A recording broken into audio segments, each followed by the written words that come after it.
So solving the question on the screen, the very first thing is to produce this horizontal line, as you can see on the screen right there. Then also I'm going to produce a vertical line, which is going to be perpendicular to that horizontal line in this manner. All right, so that is it right there. Okay, so I am having a midpoint right here. All right, so and that midpoint, I'm going to denote it as my point O. So remember, we were told that the dimension for the crank OA, as it is in the question, is is 30 centimeter, and the scale is 1 centimeter equals to 1 mm, so which is also 30 millimeters. So with my compass, I measure the mark of 30, as you can see. Then from this mark of point O, I produce my crank, which is the circle. All right, before I proceed, I'm going to divide this circle into 12 equal halves. All right, my circle is already divided into 12 equal parts. Okay, so we are told that the crank rotates anti-clockwise. So with my compass from that center, I produce the direction of its rotation, which is in the anti-clockwise manner.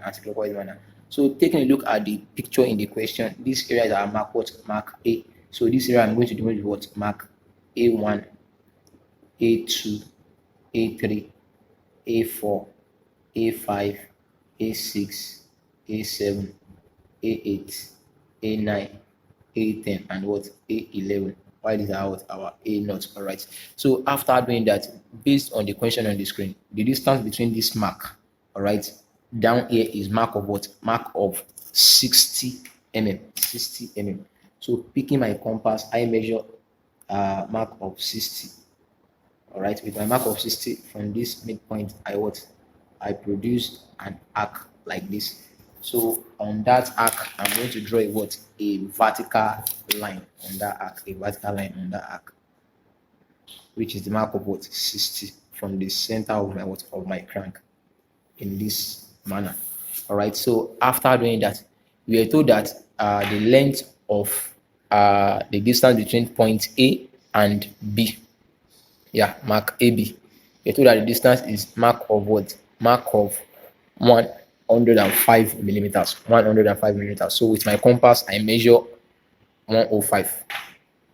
Okay, with mark 105 on my compass from mark A, all right, I strike an arc on that vertical line, because if you look the question, we were told that mark AB was sliding along this plane. That is, your point B can never go outside or come inward. It can only move on this plane, either to or through, either up or down.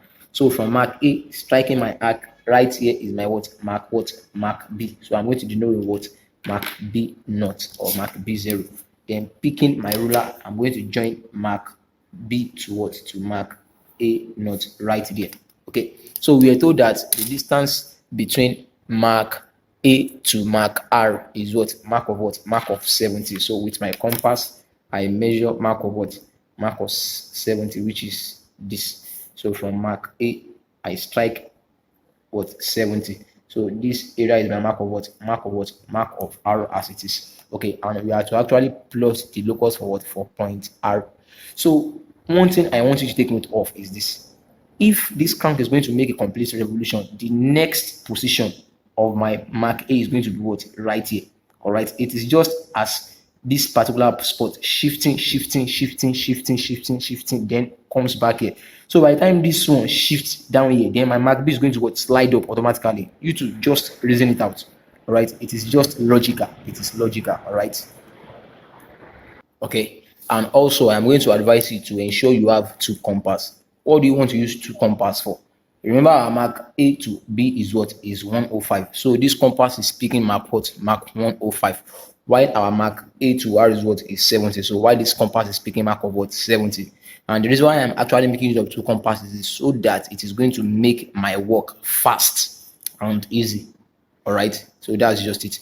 Okay, now by the time the crank move to mark A1, my mark A here with length of 105 on mark A1, I strike an arc right here. Okay, and this portion is mark B1. Okay, right there. Here is mark B1. All right. So what's the next procedure? The next procedure is to pick my ruler, join mark A1 to where? To B1, right here. All right. And remember, we were told that mark AR is what? 70. So this is mark 70 already. Then from mark A1 on the line of A1, B1, I strike an arc right here. I'm having my what? My R1. This is my R. This is my R1. Okay. So it shifts to what? Mark A2. From mark A2, I strike my arc with 105. This is my what? My B2. I pick my ruler. I join B2 to here, to A2, right here. Okay, this is the line for A2, B2. Then with my mark 70 for point R from A2, I strike an arc on the line of A2, B2. Right here, I'm having my what? My R2. Okay. Okay, on mark A3 with my 105. All right. I have my what? I have my mark B3 right here. Okay. So picking my ruler, I join mark B3 to here, to A3 in this manner. Then with my mark 70 from A3, I draw my what? My R3. This junction is my what? R3. Okay. So with my compass, length 105 from A4, right here, I strike an arc. All right, that's it. A4, right there, I strike my arc. So right here is my what? My mark B4. Picking up my ruler, I join mark of B4 to here, to A4, which is where? Right here. All right. So after doing that with my mark 70, mark 70 from point A4, I what? I draw my arc. This is my what? My R4. All right. With my mark 105 from point A5, right here, I what? I strike my arc. This mark what? B5. With my ruler, I join from what? B5 to here, to mark A5. Then with my mark 70 from point A5, I strike my arc. I'm having my what? Mark R5. Okay. So with my 105 on mark A6, I strike my arc. So it's beginning to come down now. So right here is my what? My B6. All right. So from B6 to here, to A6, you draw. All right. Then with my mark 70, I come to point A6 on line A6, B6, which is here. I have my what? My R6 in that manner. Okay. So from mark A7 with length 105, I strike my arc. So this way it touches the line. So this is mark what? B7.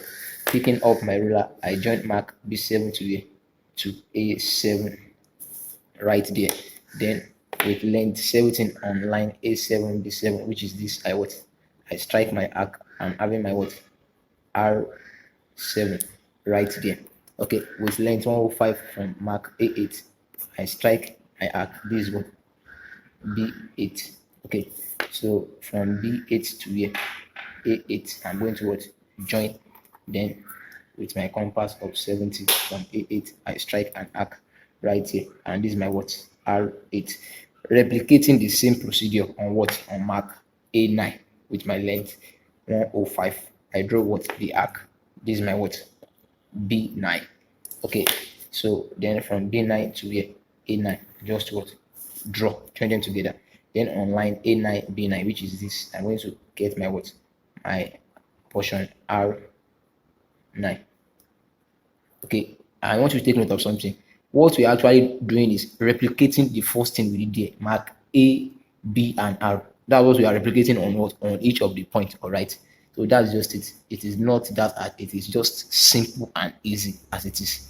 Replicating what we did from the first instance, how we get our A, B, and R. So we replicate it on A5, the same procedure. Okay. Now we will mark what? Mark A10 with length 105. So striking an arc, this is my what? B10 right here. Then from B10 to A10. From B10 to A10. I draw my line. So this is the line for B10, A10 right here. So then I strike my arc. Here is what? Mark R10. Alright. So with my compass on mark A11 with 105, I strike my arc. Right here I'm having what? Mark B11. So B11 to A11, this is it right here. I draw. Okay, after drawing with my mark 17 on A11, I would I strike my arc, and right here I'm having my what mark R11. So as it is now, that is it. And this is my what my A note, which is what our first R here. So I'm having my first R, which is R note, R1, R2, R3, R4, 5, 6, 7, 8, 9, 10, and what and 11. So what's the next procedure? The next procedure is to pick your French curve or flexible curve and join the locus of each point together so as to get the what to get the loci. All right. Okay, so that is the locus of the point of what of mark R for the mechanism shown on the screen. Kindly ensure you subscribe to this YouTube channel and also refer it to your friends who might be in need of it. Thank you.